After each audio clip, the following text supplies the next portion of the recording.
Today's video is going to show you how to solve a system of equations by graphing. But first, I should probably tell you what a system of equations is. A system of equations is basically just a group of equations that make up one problem. So if you looked at an example 1, notice there's 2 equations on one problem. That's a system because it's 2 equations that we're going to work with together. So how would I solve a system of equations by graphing? Well, first you're going to write both of your equations in slope-intercept form. Remember, that's y equals mx plus b. So that means I need to solve it for y. And the reason I want to solve it for y is so that I can graph each line. Solving by graphing, right? I need to graph them.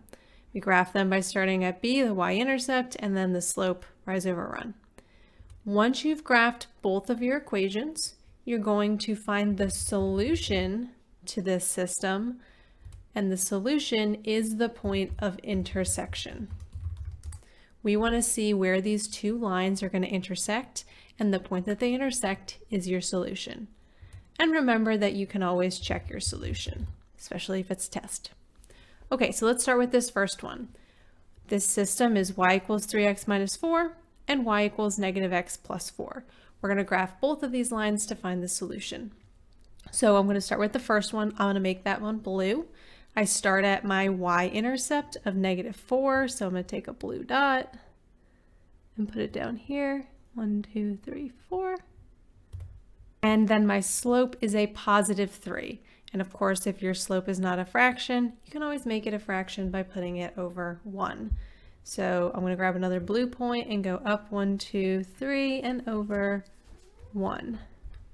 And I can get another one and go up 1, 2, 3, and over 1.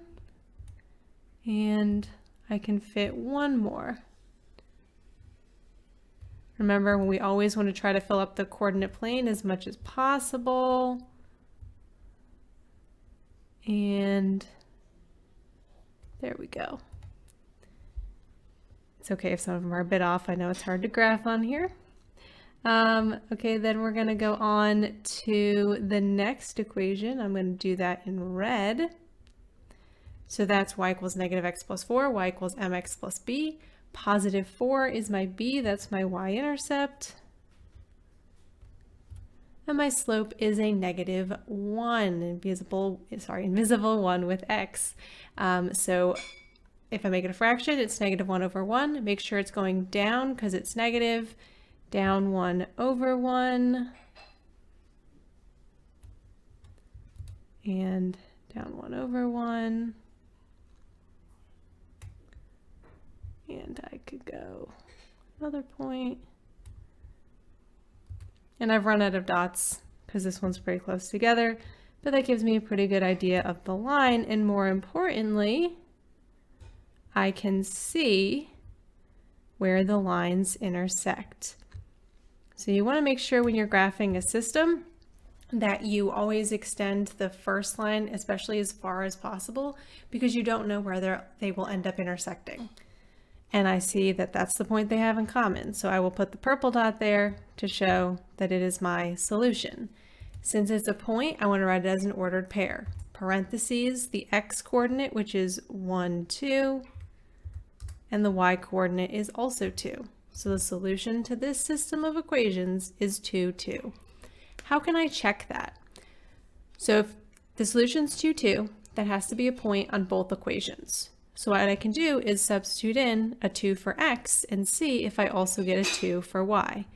3 times 2 is 6. 6 minus 4 is 2. Works for the first equation. How about the second one? Negative 2 plus 4 is 2. Okay, that works. So it makes both equations true. Must be the correct solution. Let's try 2. So 2, they are not in slope-intercept form, so I can't graph these until I solve them for y. Let's head over to our scrap paper so we can solve them for y. All right, so I'm going to take this first equation and solve it for y. I'm going to get y by itself by subtracting 6 on both sides. Negative 2y equals a 2x minus 6.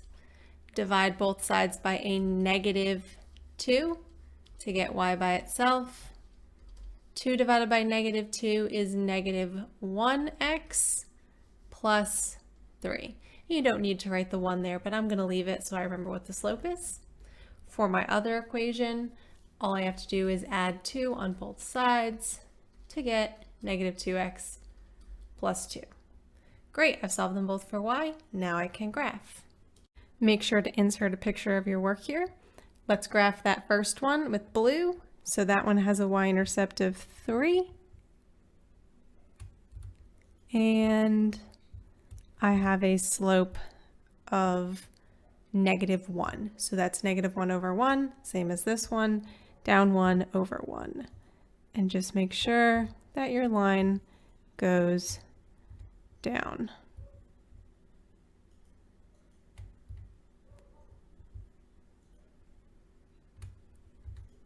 Okay, I do not have any more dots, so I'm going to draw my line. Put it as best as I can. There we go. Let's see what happens with the red line. That one starts at positive 2, right here, and has a slope of negative 2. If I make it a fraction, negative 2 over 1. So still going down, but going down 2 and over 1. Down 2 and over 1.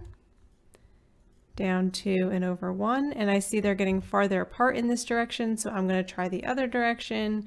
Left 2 and up 1. And look at that, there it is. That's where they're going to intersect. Oh, let me put the red line there first. There we go.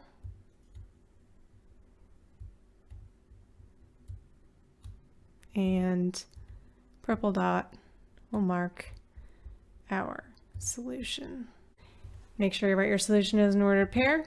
The x value is negative 1, and the y value is positive 1, 2, 3, 4. Check it to make sure it works. If you put the numbers in here, if I put in the y, which is 4, I'll get negative 2 times 4, which is negative 8, plus 6 is negative 2. And if I put the negative 1 in here, 2 times negative 1 is negative 2. Negative 2 equals negative 2. The sides are equal. It works. Over here, 4 minus 2 is 2, and a negative 2 times a negative 1 is also 2. Both sides equal 2. This point makes both equations true, so I know it is the solution. And that's it.